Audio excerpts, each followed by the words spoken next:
नुकत्याच जाहीर झालेल्या बजेटचा विचार केला असता जर शहरी भागातील काही तरतुदी वगळता ग्रामीण शेतकरी वर्गाचा विचार केला असता काहीसं निराशाजनक असं बजेट या वर्षीचं होतं. आपल्याला माहिती सुमारे 8 लाख करोड इतकी तरतूद डिफेन्ससाठी सरकारने जाहीर केलेली आहे.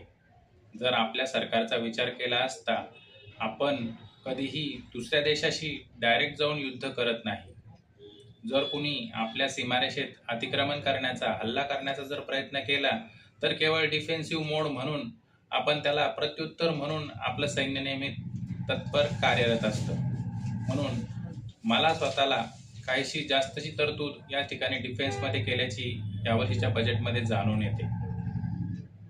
आपल्या सर्वांना माहिती की महाराष्ट्र ही शेतकऱ्यांची भूमी आहे व आपण सर्व, मी स्वतः एक शेतकरी पुत्र या नात्याने मला कृषी क्षेत्राविषयी, शेतकऱ्यांविषयी विशेष आवड आहे. परंतु काहीसं खेदजनक असं बजेट या वर्षीचं शेतकऱ्यांसाठी म्हणावं लागेल. आपल्याला माहिती साधारण 45 ते 50% लोक आजही प्रत्यक्ष अप्रत्यक्षपणे शेती क्षेत्राशी निगडीत आहे. आपण बघतो पशुपालन असेल, कुक्कुटपालन असेल, असे कृषीपूरक उद्योग देखील आज शेतीवर आधारित आहे. परंतु जर आपण या ठिकाणी अर्थमंत्र्यांचं जर भाषण ऐकलं तर त्यात अत्यंत अल्प स्वरूपाची तरतूद या ठिकाणी शेती क्षेत्रासाठी केल्याचे आपल्याला आढळून येते. आपण बघतो की ओव्हरऑल पूर्ण बजेटच्या मानाने केवळ 3% तरतूद इतकी कृषी क्षेत्रासाठी केल्याचं आपल्याला आढळून येते. आपल्या सर्वांना माहिती आपण कृषी क्षेत्राचा विचार केला असता अनेक वेळा आपण इस्रायलचं उदाहरण आपल्याला देत असतो. यामध्ये इस्रायल देशाचा विचार केला असता क्षेत्रफळाच्या दृष्टीने अत्यंत लहान, खराब हवामान, पाणी नाही, शेतीला पूरक वातावरण नाही, असे असून सुद्धा जगातील एक महत्त्वपूर्ण एक्सपोर्टर कृषी क्षेत्राच्या बाबतीत इस्रायलची गिनती होते. आपणही अनेक वेळा कृषी पर्यटन म्हणून सहली आयोजित केल्या, ती टेक्नॉलॉजी इकडे कशी येईल याचा विचार केला, काहीसे प्रयत्न केले असतील. परंतु प्रत्यक्षात जर आपण बघितलं त्याची अंमलबजावणी होताना कुठेही दिसून येत नाही. याचं कारण म्हणजे इस्रायलच्या प्रगतीबाबत सांगायचं झाल्यास याचं कारण म्हणजे इस्रायलमध्ये संशोधनावर व प्रामुख्याने कृषी संशोधनावर भर दिल्याचं आपल्याला दिसून येतं. जर आपण आजच्या बजेटचा विचार केला असता केवळ 0.19% इतकी तरतूद कृषी संशोधनावर सरकारने जाहीर केलेली आहे. ती अत्यंत अल्प स्वरूपाची अशी आहे. त्यामुळे शेती क्षेत्राचं आधुनिकीकरण आपल्याकडे होताना दिसून येत नाही व पर्यायाने आपली प्रॉडक्टिव्हिटी कमी होते, आपले एक्सपोर्ट क्वालिटी कमी होते व सगळ्याच गोष्टींमध्ये शेतकरी हा पर्यायाने अडचणीत येतो व मागे राहतो. आपल्या भारताचा व प्रामुख्याने महाराष्ट्र राज्याचा विचार केला असता सुमारे 60% शेती ही कोरडवाहू प्रकारात मोडली जाते.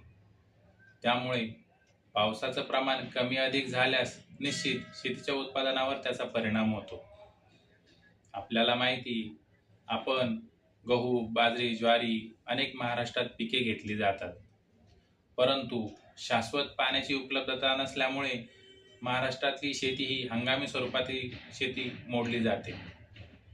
आपण अनेक वर्षापासून ऐकतोय की नद्याजोड प्रकल्प झाला पाहिजे, त्याचे महत्त्व काय वगैरे वगैरे. आपल्या सर्वांना माहिती आहे की कोकणात खूप जास्त पाऊस होतो, परंतु समुद्र किनाऱ्याला लागून कोकण परिसर असल्यामुळे सदर पडणारा पाऊस व त्यातून येणारे पाणी हे समुद्राला वाहून जाते. कोकण परिसर, मध्य महाराष्ट्र, पश्चिम महाराष्ट्र जर वगळला तर आपल्याला माहिती आहे की मराठवाडा व विदर्भ हा आपला नेहमी कोरडा राहून जातो. पर्यायाने काय होतंय की शेतीची प्रॉडक्टिव्हिटी, उत्पादकता ही कमी होत चाललेली आहे.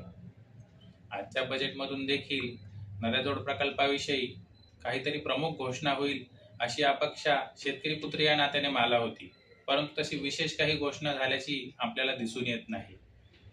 आपण बघतो की ज्यावेळेस राज्य सरकारकडे हा विषय येतो त्याचं बजेट जास्त आहे असे कारण दिले जातात व आता केंद्राच्या अखत्यारीत मोठं बजेट असून देखील त्यावर तरतूद न केल्यामुळे आपण बघतोय की नद्याजोड प्रकल्पासारखा महत्त्वाचा प्रकल्प देखील आपण मागे ठेवतोय व इतर काही जे काही उद्योगधंदे आहे, डिफेन्स आहे, यांना चालना देण्याचं काम या ठिकाणी गव्हर्नमेंटच्या माध्यमातून होतंय. पण प्रत्यक्षात जर आपण विचार केला, जर अर्थशास्त्र म्हणून जर विचार केला, तर चलन फिरण्यासाठी शेतकरी हा अतिशय महत्त्वाचा घटक आहे. जर 50% जर आपण विचार केला, लोक शेती क्षेत्राशी निगडित आहे व शेती क्षेत्रावर अवलंबून आहे.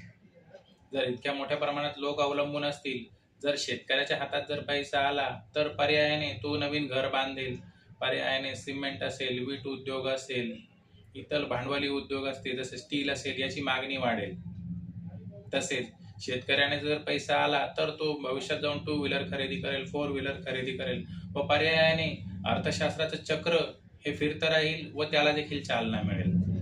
पण आपण बघतोय की कुठेतरी कृषी क्षेत्राला मागे ठेवून आपण इतर गोष्टींना भर देतोय व हे अर्थशास्त्राचं चक्र हे फिरतं न राहिल्यामुळे या ठिकाणी डिमांड सप्लायचा या ठिकाणी आपल्याला अभाव होताना दिसून येतोय. त्याच्यामुळे माझी देखील एक शेतकरी पुत्र या नात्याने सरकारला विनंती राहील की आगामी काळात कृषी क्षेत्रावर अधिकचा भर देणं गरजेचं आहे. आपल्याला माहिती आहे की अनेक शेतकरी नेते व शेतकरी पुत्र या MSPच्या मागणीसाठी लढा देत आहेत. MSP म्हणजेच मिनिमम सपोर्ट प्राइस. आपण बघतोय की शेतमालाला किमान आधारभूत किंमत मिळावी असं अनेक शेतकऱ्यांना या ठिकाणी वाटतंय. त्याचं प्रमुख कारण सांगायचं झाल्यास महाराष्ट्रात संपूर्ण देशात हंगामी स्वरूपाची शेती आपल्याकडे चालू आहे. त्याच्यामुळे काय होतंय की पावसाचं कमी अधिक प्रमाण याच्यामुळे पिकांची नासाडी होते व पर्यायाने शेतकऱ्यांचं नुकसान होतं. तसेच संपूर्ण देशाचा जागतिक बाजारपेठेचा विचार केला असता सर्व देशात जगात या ठिकाणी प्रॉडक्टिव्हिटी होत असते व पर्यायाने काय होत आहे की जगात जर एखाद्या उत्पादनाचं, समजा उदाहरणार्थ गहू, कांदे याचं जर उत्पादन जगात जास्त झालं, तर पर्यायाने भाव कोसळले जातात. देशांतर्गत व देशाबाहेर भाव कोसळल्यामुळे ते नुकसान या ठिकाणी शेतकऱ्याला भोगावं लागतंय. म्हणून अनेक दिवसापासून MSPची मागणी, MSP लागू करावं असं अनेक दिवसाची मागणी शेतकऱ्यांची आहे. परंतु ती देखील या बजेटमध्ये घोषणा न झाल्यामुळे आजही प्रलंबित आहे. आपल्याकडे महाराष्ट्रात मोठ्या प्रमाणात गहू, बाजरी, तांदूळ, कांदा, कापूस अनेक पिके घेतली जातात व पर हेक्टर, पर एकरी जर आपण प्रोडक्शन कॉस्ट बघितली, तर खते, बी बियाणे, पेरणी, सोंगणी वगैरे करता ₹100 खर्च येतो. पण MSP लागू नसल्यामुळे अनेक वेळा शेतकऱ्यांना त्याचा उत्पादन खर्च देखील वसूल होत नाही. आता मगाशी जसं आपण अर्थचक्राच्या बाबतीत बोललो, ती बाब इथे देखील लागू होते. शेतकऱ्यांना काय होतंय की नॅशनलाइज बँकेकडनं कर्ज मिळत नाही. मिळाले तरी पण परतफेडीच्या अडचणी येतात. पर्यायाने त्यांना सावकाराकडे जावं लागतं. अशा दुष्टचक्रात शेतकरी या ठिकाणी सापडल्यामुळे निश्चितच त्यांची अडचण होते व पर्यायाने विदर्भात व महाराष्ट्रात शेतकरी आत्महत्या होत आहेत. ह्या जर गोष्टी रोखायच्या असतील कुठेतरी, तर शाश्वत शेतीसाठी आपण काहीतरी केलं पाहिजे. त्याला 2च गोष्टी या ठिकाणी आता आपल्या महत्त्वाच्या मी या ठिकाणी मानतो. ते म्हणजे नद्याजोड प्रकल्प, की ज्याच्यामुळे पाणी शाश्वत उपलब्ध राहील, व MSP. त्याच्यामुळे काय होईल, मिनिमम प्रोडक्शन कॉस्ट शेतकऱ्याला मिळेल व पर्यायाने शेतकऱ्याची प्रगती होईल व शेतकऱ्याची जर प्रगती झाली, तर निश्चितच अर्थचक्राला चालना मिळेल. निश्चितच आपल्या सर्वांना हा विषय समजला असेल.